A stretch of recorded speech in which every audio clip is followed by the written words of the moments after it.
મુશળધાર વરસાદથી બનાસકાંઠા જિલ્લામાં જળ પ્રલયના દ્રશ્યો સર્જાયા। વાવ, ભાભર અને થરાદ તાલુકો સૌથી વધુ પ્રભાવિત થયો।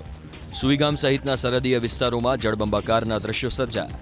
ત્યારે વિધાનસભા અધ્યક્ષ શંકરભાઈ ચૌધરીએ પણ કલેક્ટર, મામલતદાર અને પોલીસના અધિકારીઓ સાથે રાહત અને બચાવ કામગીરીને લઈને બેઠક કરી। બેઠકમાં સરહદીય વિસ્તારમાં થયેલ તારાજીને લઈને શંકરભાઈ ચૌધરીએ માહિતી મેળવી। એટલું જ નહીં, જાતે જ ફૂડ પેકેટનું નિરીક્ષણ કરીને સુઈગામ પંથક માટે રવાના કર્યા। પવન વધારે હોવાને કારણે ખેતીના પાકો પણ બધા પડી ગયા છે। ખેતરોની અંદર પણ ઘણી જગ્યાએ 5 ફૂટ, 7 ફૂટ, 10 ફૂટ સુધીનું પાણી અહીંયા સંગ્રહાઈ ગયું। સુઈગામ તાલુકામાં ખાસ કરીને અને વાવ તાલુકાની અંદર જે ગામોની અંદર પાણી વધારે ભરાયા છે ત્યાં ઇલેક્ટ્રિસિટી થાંભલા પડવાને કારણે નથી, અને ઇલેક્ટ્રિસિટી નથી એટલે મોબાઈલ ટાવર પણ સ્વાભાવિક રીતે કે કાર્યરત નથી।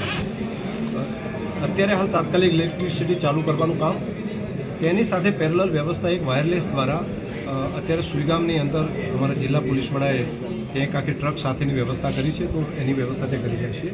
બીજી હેમ રેડિયોની ટીમને પણ ગાંધીનગરથી બોલાવી રહ્યા છીએ કે જેથી કનેક્ટિવિટી વધારે સરળ થઈ શકે।